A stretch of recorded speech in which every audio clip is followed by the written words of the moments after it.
Welcome back. Welcome. This is Sisters Reading Romance podcast. This is one half of this podcast, Ayesha. The second half of this podcast, Lexi. Sounds so enthusiastic. I'm just lying on the ground because there's no seats. I guess when we finally get video up on YouTube, and technically The Spotify office only has one chair. Spotify also does video, so we could just submit it on Spotify. But you're gonna see there's no fucking chairs in this office, and we usually record in Ayesha's office. Well, there is a chair, but the chair is being occupied by And the laptop. I am like lying on the ground we because always record on the ground. Because the closet doors keep opening when I lean against them, and everywhere else is uncomfortable. So I'm just Anyway, here. She needs to buy me a Chase lounge. I need to buy you a Chase lounge for my office. I need a lounge that I can just head propped up. We have a cushion downstairs that does that. Yeah, but it's no fun. You should. Where's that Pocahontas chair? I don't know. I think we got rid of it. That would be very convenient in here. That would be, except it's a fucking Pocahontas chair covered in you Pocahontas. could put a new cover on it. I would have to make that. Oh my god, you know what we should get? You remember when we were kids? There were those blow up chairs. Those stupid ones you had to like jump rope for heart, and when you get a certain No. you They were got like them. sparkly and they had like glitter on them. Yeah. No, you didn't have to jump rope for heart for those. Yeah, you did. No, you didn't. You just buy them on Toys R Us. Okay, you could also do that, or Well, you could I jump think rope we for should heart. need to get some. I'm 'Cause gonna look up some right now. No, please don't. We're not. We're getting gonna one of those. sit in them. Anyway, this week we did book 4, the last book in the series of the Green Creek series, Brothersong. And at first I wasn't sure why it was called Brothersong, but I guess it's called Brothersong A because Gavin and Gordon are brothers, and B because Carter, Kelly, and Joe are brothers. So like it all just, I guess it's all about brothers. Sense. So it does kind of make sense.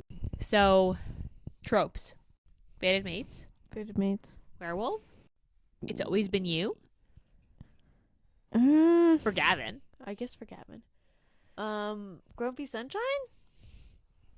Is Gavin grumpy? Is Carter Sunshine? I guess so. Yeah, I guess I would consider that grumpy sunshine. I would consider Gavin the grumpy one of the two.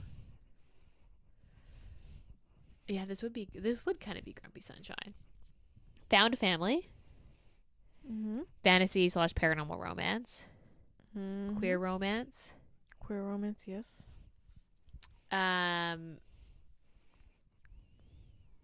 That's all I have, I think. The tropes are pretty similar for each book Yeah. in this series, to be honest. Triggers? There wasn't really... Besides the weird scene where Carter happens to come across when Gavin is with Livingstone and he's like eating him? I think he's like sucking the energy out of him. I thought he literally had his like claws in his gut. Like I thought he was like gutting him and eating his like insides. Like that's what I pictured it as. Oh no, I pictured it as like him like sucking the energy out of him. Like think like the Patronus scene from Harry Potter where he's sitting on the thing and like those ghosts are coming and like that's what I pictured. It was like the Oh him no, literally I sucking like the I life energy out of literally him. pictured it as him eating him, physically eating him. That's Why he would come back injured and no, with blood. He wasn't injured though. I He don't was think he was ever bloody. injured. I think he was just like I think he was come just back really injured. drained I think he come back injured. and like whimpering and like really weak. I'm pretty sure it was life force, not anything else. But I wouldn't even say this book is gruesome. Like it's not even that violent. It's not violent at all. It's just like, yeah, I would say I couldn't think of any trigger warnings for this. Personally. Okay, let's look at the ratings. Because this is, when I looked at these originally, this had the least amount of reviews, which I guess makes sense. This is also the latest release. It came out 2020, didn't it? Yeah, 2020. Sorry, my cat is about to... She looks like she's about to knock shit over. So this has a 4.54. Okay, that makes sense. These all have really similar high ratings. Don't you think? And this has 11,000 reviews. So it has, I guess that makes sense because Ravensong was 21,000. Heartsong was 15 and this has 11. That makes sense, I guess, based on just like progressively gets less. Well, as also like it hasn't been out as long. So I guess that makes sense. I think the review is pretty accurate. Like the guess. The 4.54. It's weird because so Wolfsong has the highest rating of them all. And then the next highest rating is because Wolfsong is spectacular. Is Heartsong. Heartsong has the next highest rating. Because everyone loves Robbie. Yeah, I guess so. Actually, Wolfsong doesn't even have the highest rating. It has the lowest rating, but that's because it's the most reviewed. Weird. Okay, so let's read the back of the book before we get into this, because I am excited to talk about this book. In the ruins of Caswell, Maine, Carter Bennet learned the truth of what had been right in front of him the entire time. And then he was gone. Desperate for answers, Carter takes the road, leaving his family and the safety of his pack behind, all in the name of a man who he only knows as a fair wolf. But therein lies the danger. Wolves are pack animals. The longer Carter is on his own, the more his mind splits towards the edges, the endless void of Omega insanity. But he pushes on, following the trail left by Gavin. Gavin, the son of Robert Livingstone, the half-brother of Gordo Livingstone. When what Carter finds will change the course of the wolves forever, because Gavin's history with the Bennet pack goes farther than anyone knows, a secret kept hidden by Carter's father, Thomas Bennet. And with this knowledge comes a price. The sins of the fathers now rest upon the shoulders of their sons. Yeah, this whole series is about dads. Bad dads. Not even just bad dads, just like dads. Everyone but Thomas was bad dad. Pretty much. And even then, Thomas made like some huge mistakes. Made some really big mistakes, yes. I don't know if I like this back description. This doesn't feel accurate to what it the book does was feel actually. accurate, though. Does it? It just it tells you the prompt of Carter heads for the road. Yeah. Because he wants to go find Gavin. But because he feels lost without Gavin. The information that Thomas knew about it is less of a big deal in the actual book. Like it's a thing that comes up that becomes a problem. But I wouldn't say it's like a huge deal. Like they don't make that big of a deal out of it. I mean, what are you talking about? Yeah, they do. The fact that Thomas knew and about Gavin to anybody. Yeah. Also, like, I mean, I was really confused why Thomas would explain this stuff to Gavin. Because at that point, was he presenting to have any magic? Because if he was, then it would make sense for him to explain witches and stuff like that. I mean... And maybe bring in a witch to help him, like, learn how to channel his magic. But if he wasn't presenting any magic, what was the point of Thomas explaining all this? Maybe because he thought he had a right to know.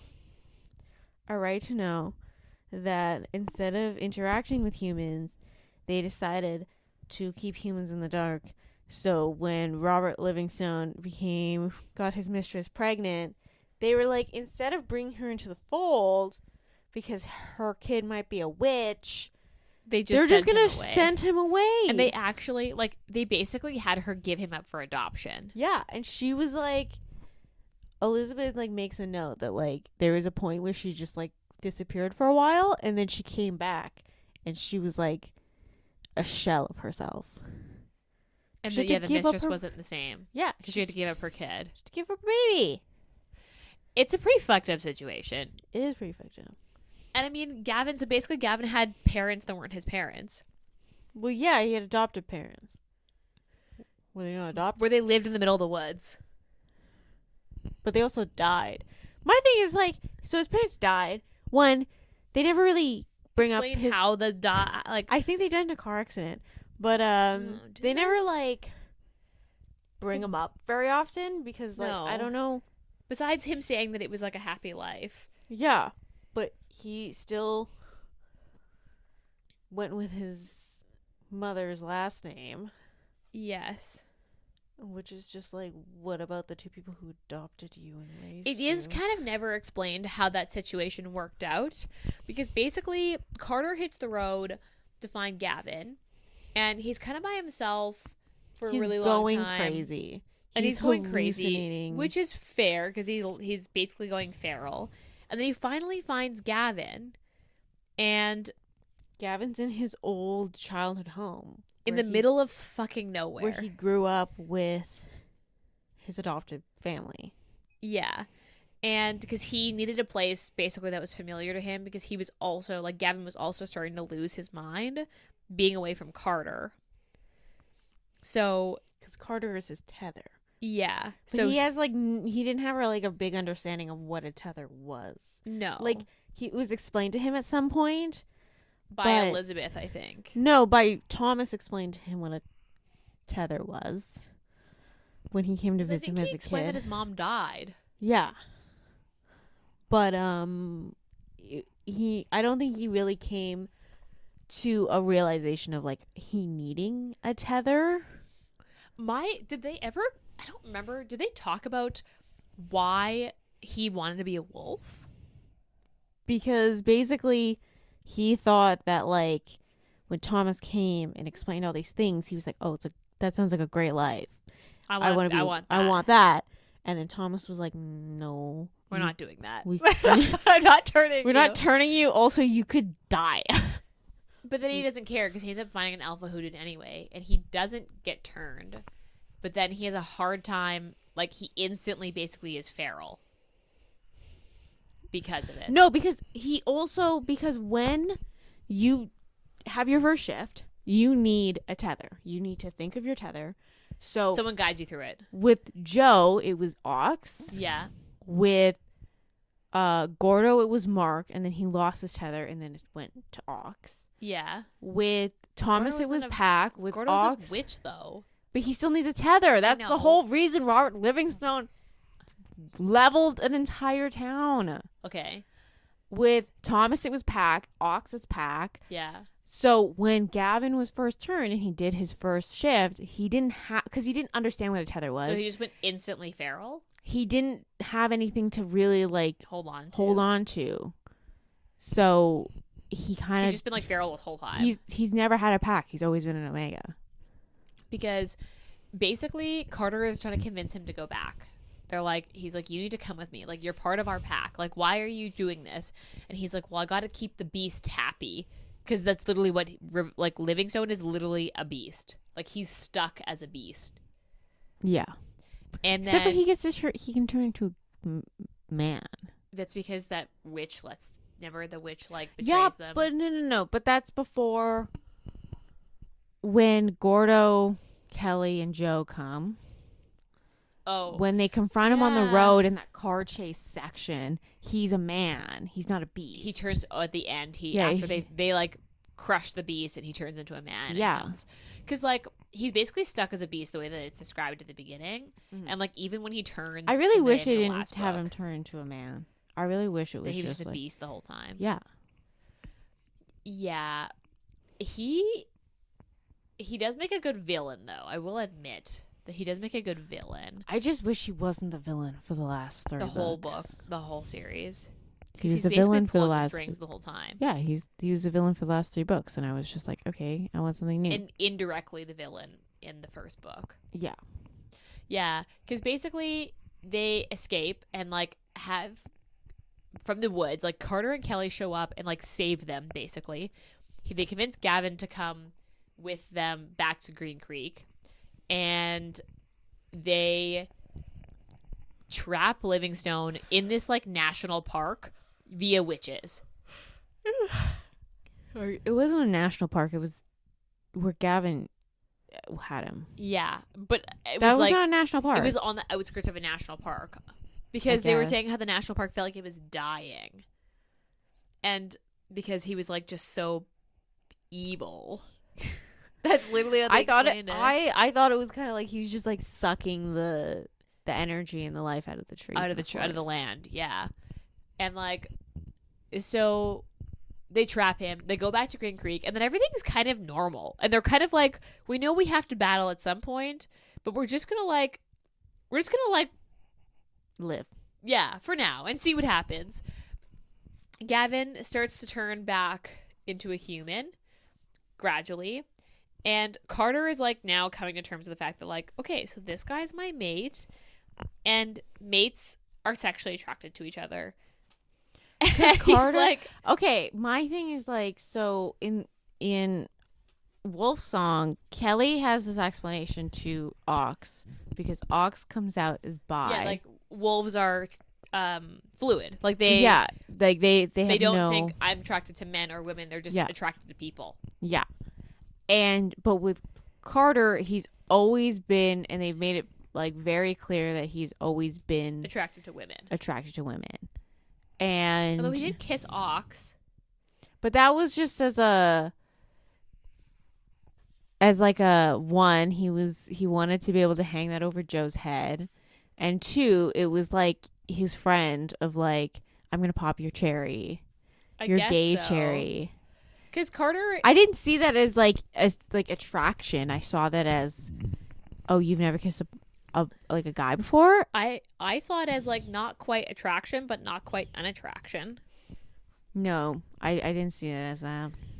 But anyway, but like that kind of like frustrated me a little bit. Like, and I think that was like one of my like least favorite parts of the book. Is was the fact like that he's like, and I understand that this is like normal for someone who's coming to terms with their sexuality, not only like learning their like bisexual, but like any sexuality of like, I'm attracted to this. Yeah, you don't like, if you're not like heterosexual and you have to come to terms with like your sexuality is different. Although he's bi, I guess. He's bi, and like we kind of always knew he was bi, but he was like, I didn't think my mate was gonna be a guy. And it was so funny because one, it was like a joke that like they used it a little too much to the point that I was like, okay, this joke is getting really old, of like the pack being really gay. Yes, because I agree. Carter says it in, I think it's Heart Song, of this pack being really gay. Yeah, and then Rico says it all the time, and then everyone says it all the time of this pack being really gay. Of like, and Will even's like, you have to be gay to be in this pack. And they're like, well, no, but like, I just felt like it was kind of like you're beating a dead horse at the end. Like, we get the joke. It was funny the first couple times. It's not funny anymore. Yeah, I do agree. Like, there was a weird thing. Because then Jesse ends up with Dominique. Yeah. Which was interesting. Because, like, I did really like Gavin and Carter together. Like, they were super funny. They were funny. Gavin they were was so funny. Stupid Carter. Yeah. Yeah. Carter's going to die. If I'm not there, he just does stupid things, and Carter's going to die. And everyone's like, well, you're not wrong. Yeah. Yeah. It's actually so cute. I didn't like this book more than Wolfsong, but, like, it was, like... This is my second favorite book of this series, for sure. I think I would have enjoyed it better if I was reading it on something other than my phone, because... Oh, yeah, because I got this in the library. Because this book was really fucking cute. Like, Gavin and Carter were cute. Gavin's cute. Okay, we won't go into our favorite parts yet, but... His sparkly shirt.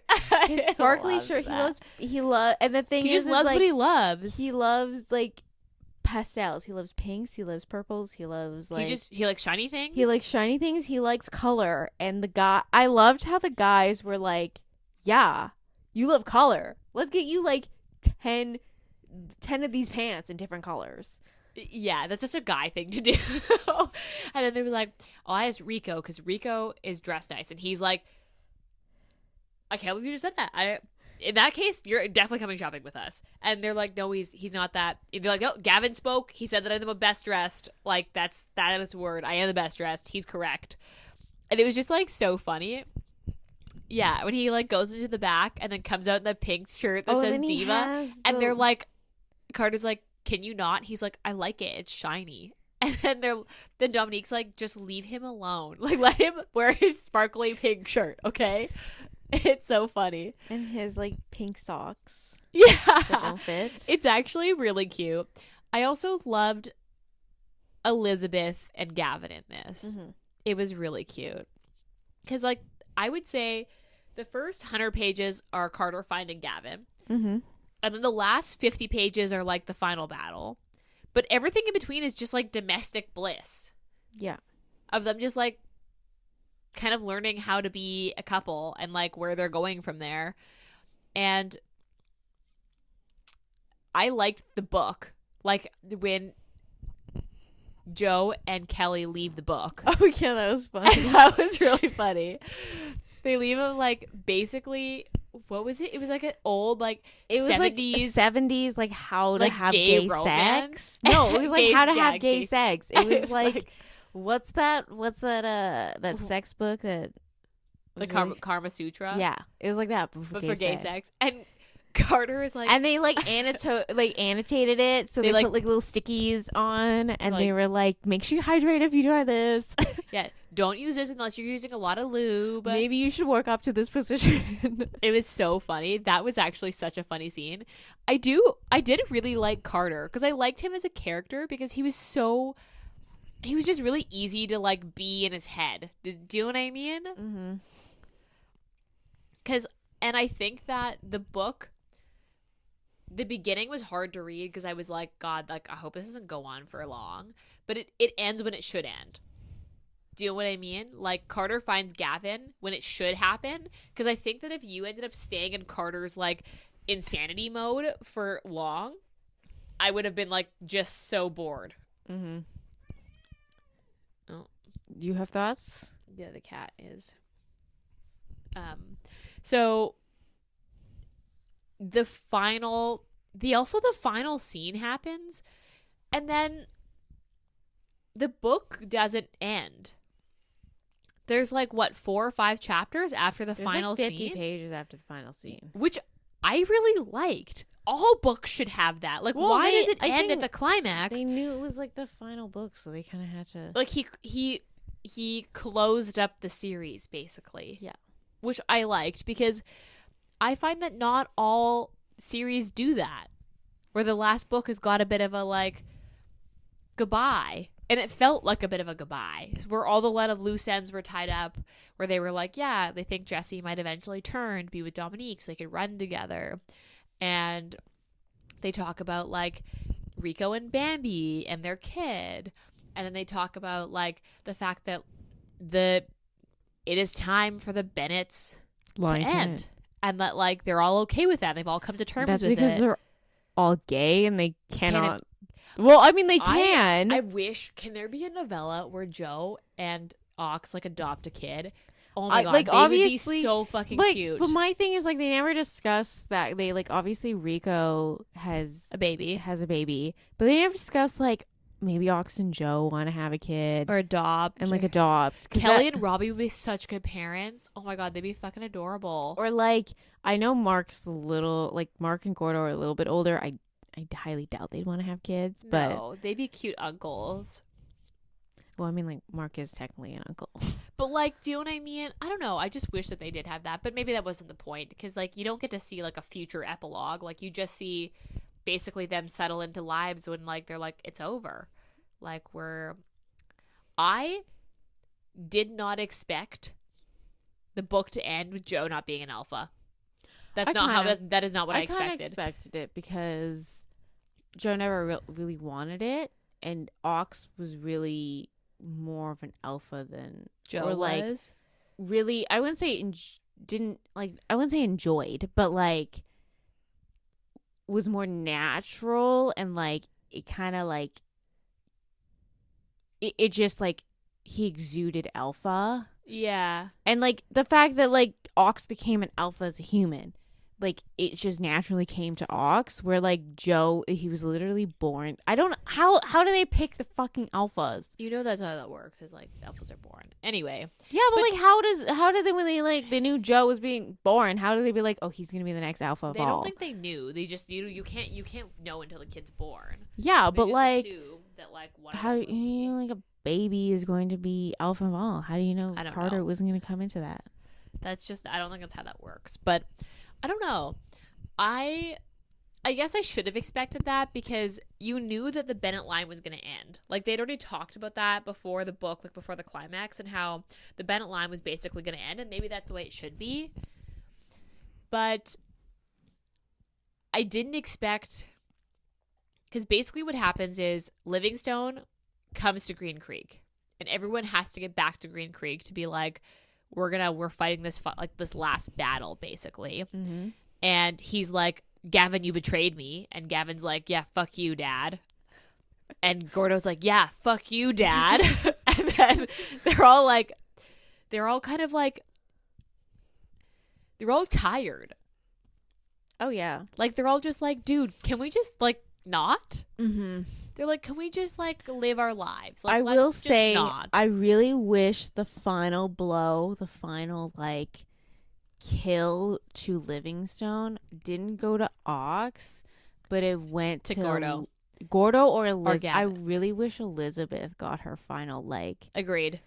fucking murder that piece of shit. Like I really wish like because she did have a moment where she like attacked him. But I really wish she got that final blow. I really wish it was like that was her kill. Because they kind of like built it up the way she was talking about how like she wanted it to end. I was like, "Oh, she's going to fucking murder him." But then there was no way for Joe to have to give his alpha to Ox. Because to save him. but like cuz the book they found behind the thing that Robbie actually knocked down. The thing that Robbie remembered that he read when he was back. He found the book and he read through it. He read through it because he noted that he dropped a book and he dropped a book, and then also there was like annotations in it because that were in Thomas's writing. Thomas was writing it, and basically it was like there had to be a sacrifice in order for this super werewolf, to die. Because I wouldn't say he kind of predicted it, but there's a book about.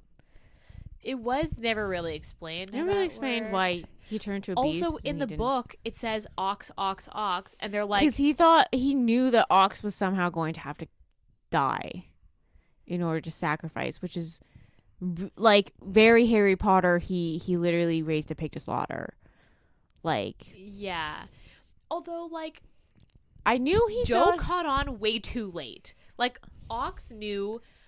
He knew, like when I think when Robbie was going through the annotations that Thomas wrote, I think Ox knew, and I think Joe was like, "Oh, so like Dad knew about Ox being like super like." Yes, they always basically make Joe to like kind of play this like dumb young kid. Yeah, but he was like 28-ish at this point. At that point, because Ox kind of figures it out sooner and basically just like sacrifices himself.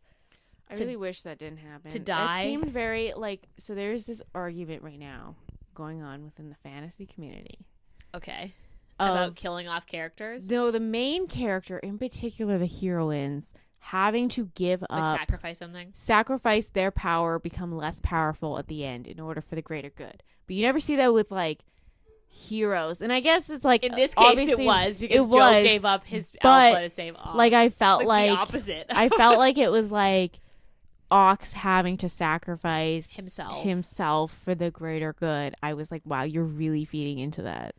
But then I see why he had to do it though, because for the Bennet line to end, there had to be no alpha, and with Joe giving up the alpha for Ox, the Bennet line just instantly died. So whether there was going to be kids or not, the Bennets would still have to be the Bennets because Joe was alpha. But with Joe not being alpha, they had no claim over being the king of alpha, like the king of wolves. Do you know what I mean? The alpha balls. So like with that, with him giving up his alpha power, he then literally had no claim to that throne, and that was the end of the Bennet Except for line. those, oh my god, the people who live there, and he was like, our alpha's dead, what are we gonna do? And it was like, what are all the other packs around the fucking world do? Just fucking deal with it. Yeah. I didn't like that Very very dramatic. much, but Oh my god, your cat is fucking psycho. she gets a lot of energy at night. I don't know. Did you like the ending? I did cry when the brothers went off and did that thing in front of the bridge. I cried. cried when Thomas, because anytime Thomas shows up, I'm like fucking bawling my fucking eyes out. But when he like runs with them and then he kind of like disappears, so like his spirit, it's like he was like, obviously his spirit is with them, but like it felt like he was sacrificing himself to like guide them through. That's what I kind of felt when I read. Like when they were trying to bring Ox back? Yeah.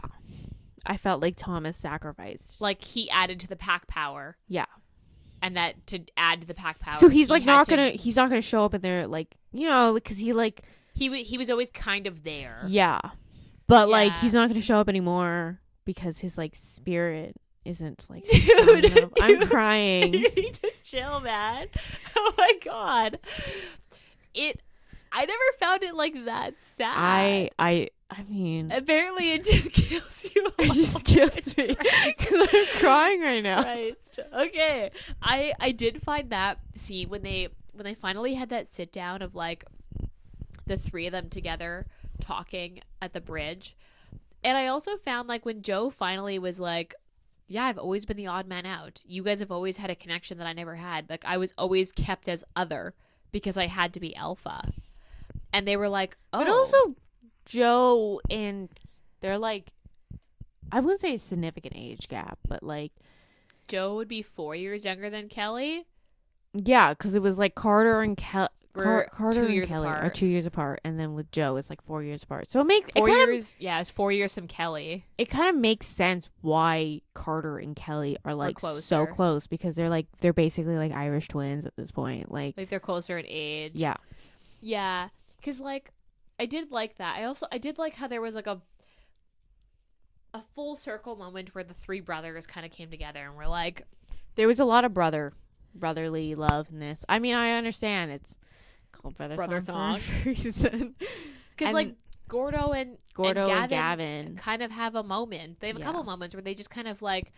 And then Gordo's like, I'll teach you how to work on cars. I was like... as you don't take anything from Robbie. And I love how he like puts a little jab into Robbie of like, yeah, don't let Robbie touch anything though. I thought that was really cute. I actually really liked Gavin as a character. He's funny because he's very much like Gordo.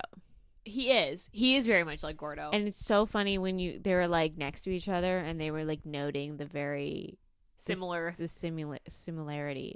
It's also like because they were like a wolf so long, he had a very distinct sense of yes versus no. Like it was either yes or no. There was no maybe. He either liked it or didn't like it. Because when you're a wolf, like the choices are very basic. They're simple. Everything is simple. And he very much carried into his character as a human, and I liked that it did. Like that felt very authentic to like the fact that he spent so many years as a wolf that would be just how he thinks now. Like that's just it's more natural to him than human thinking. And I did like that. What was your favorite part? I don't know. I think it was just like when every time Gavin would be like, stupid Carter. Okay, there's actually so many good parts in this one because this book was genuinely funny. I laughed quite a few times at this book.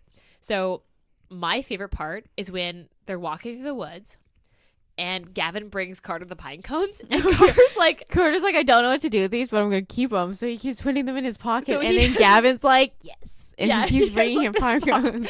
He was just like, this pocket like full of pine cones because Gavin kept bringing him pine cones. It's kind of like the cause, you know, like the dead animals. Yeah.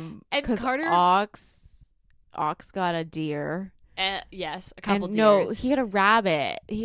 And then a couple rabbits, and then a deer. But his mom was like, I don't know what to do with a deer. Like, don't bring me a deer, please, because they were able to eat the rabbits.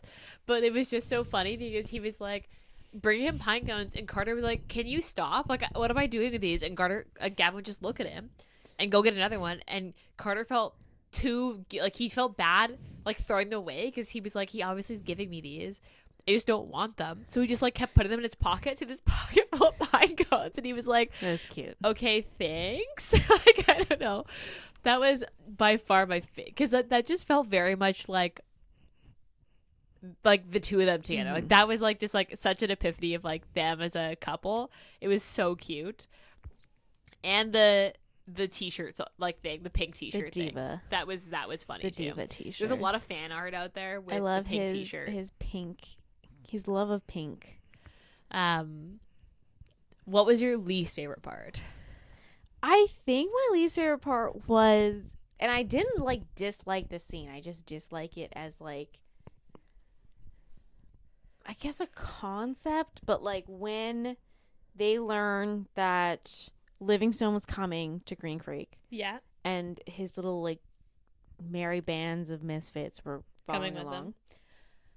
Gavin like runs and Carter's like, no you fucking don't, and he ran after him. And like they literally have like a chase scene. They have a chase scene, and then they mate like right after, and I was like, I wanted them to come to the realization of like they wanted to mate, and like there to be a conversation about it, without this aspect of like Gavin trying to leave to go to Livingstone to sacrifice himself. I see what you mean. I just didn't like that. You wanted it to be a conversation of like we're I wanted choosing to be together. I wanted it to be like Kelly and Robbie, where it was like they were choosing each other. Choosing each other, even though Robbie lost his memories, he was re-choosing Kelly. Yeah.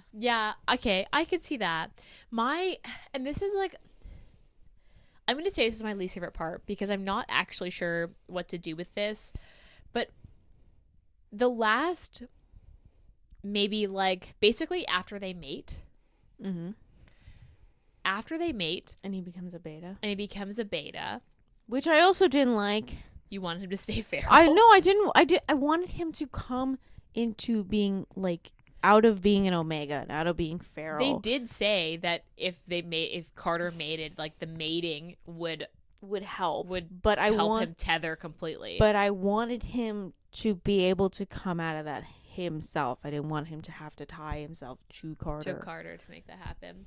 Because my least favorite part is just the fact that after they mated, the book was still from Carter's point of view, but then it became a general ending. Do you know what I mean? Yeah, I really wish that at the part after Ox sacrificed himself, I really wish you just jumped to Ox's perspective. Because that's what it felt like. It felt like that at some points I was like, because they basically, Carter goes into Ox's, like the entire pack goes into his brain. Goes into his brain. And there are some points when he's talking and he's thinking, and I was like, is this Ox thinking? And then he was like, no, I'm Carter. And then I was like, so this is Carter thinking. And I just really wish it was just like in that chapter, it was like Ox. Like, this is Ox. I almost wish that this book was an extra 50 pages. And what happened is they did the whole scene for Carter. And then the last 50 pages would be a jump to each character to like close off their storyline. Yeah. Like, you would see Ox again. You'd see Robbie again. And like, or even you'd see it from all the Bennets rather than hearing Ox, you hear Joe. Rather than hearing Robbie, you hear Kelly. And then rather than hearing Gordo, you hear Mark. You hear Mark. Like, I wish there was almost like that way of closing off, because it felt like the book was very much Gavin and Carter the whole way. And then all of a sudden they mated and you're like, okay, they're together, and now it was like a general ending. I really wish they didn't. Like, I love Carter, but I really wish the book didn't end as Carter. Yes, agreed. Like, I wish that there was like an extra 50 pages or like a novella that just tied everything together, because I do like the fact that this book had an ending. It had like a goodbye to the reader, where the reader left the world with knowing that they all ended up happy and they all were together, and like you had a goodbye at the end. Like as a reader, it felt like TJ Klune put the goodbye in for us as readers. But I do wish that you got the whole book as Carter, and then you had a goodbye that was like kind of a mix of them all, because it was kind of weird having, like that last scene where Ox is literally sacrificing himself from Carter's perspective. Even when you get the brothers going together, and like I just wish they had like, and then there is an epilogue where you get the letter. Yeah, you get Thomas wrote Ox's letter, because he wrote all the mates' letters, and he rewrote Ox's letter knowing it was Ox. And I almost wish after that there was an extra chapter where you got something different. Maybe. Do you know what I mean? Did we check his website if there's bonus content? did. They did. There's nothing after. There's no like 4.5. Like there's a 3.5 and a 3.25, but there isn't a 4, like something after 4. Maybe with the re-releases of these books, there'll be bonus content. I really would just love, because you know how like those epilogues, I hate epilogues that just stop like right after the like. You want to see domestic bliss. I want to see domestic bliss, but like in 10 years. Like I want to see them in the future. Not like 3 years from now. Yeah. Yeah. I don't know. I also wish that Elizabeth got like a happy ending. I know, like, I never but, felt like she got a happy ending. But she was with her family and like her pack. You didn't read. No, I didn't read, and I don't want to read. I'm not going to do it. Bonus. I'm not going to do it. But if you did, you would be like, I just wish Elizabeth, like, I almost wish that she had died to be with Thomas.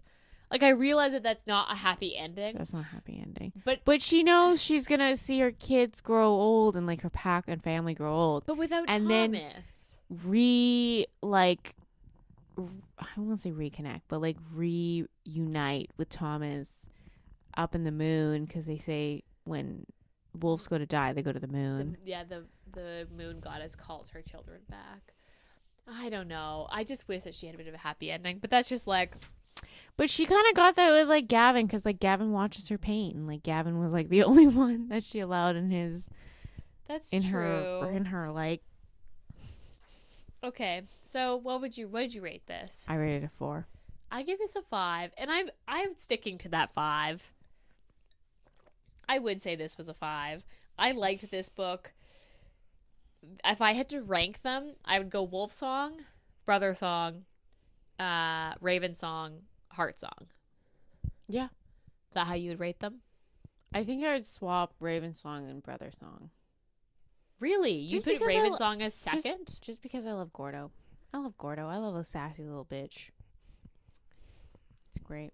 Would I recommend this? So the thing is with this book is you actually can't read it. You actually can't read any of the last 3 books without reading the first book. Like they're meant to be read. Like as you a have set. to. Like I think I would recommend the series if someone liked fantasy. Agreed. Like in particular urban fantasy. I don't think I'd recommend this to anyone who is just a romance reader, unless they also dipped into the fantasy genre. You know what I mean? Mm-hmm. But like some people don't like urban fantasy either. Some people want old school. Like what's old school? Like where the old whole school, world, like it's a world building, medieval. Yeah, like Lord or of the it's Rings like shit. a completely different world versus like urban fantasy takes place in our world. Yeah. Versus it having to be an old world build. Steaminess. A 1? There's one. A sex 1.2. A 1.2. I would maybe a 1.5. Because they do mention sex quite often. They do though. Because they're making fun of him. That's the thing. They're making fun of Carter. There is a lot of sex talk in this where they talk about sex, but they don't actually. There's no sex on the page except for one scene. Yeah, there's only one scene that has sex like in it.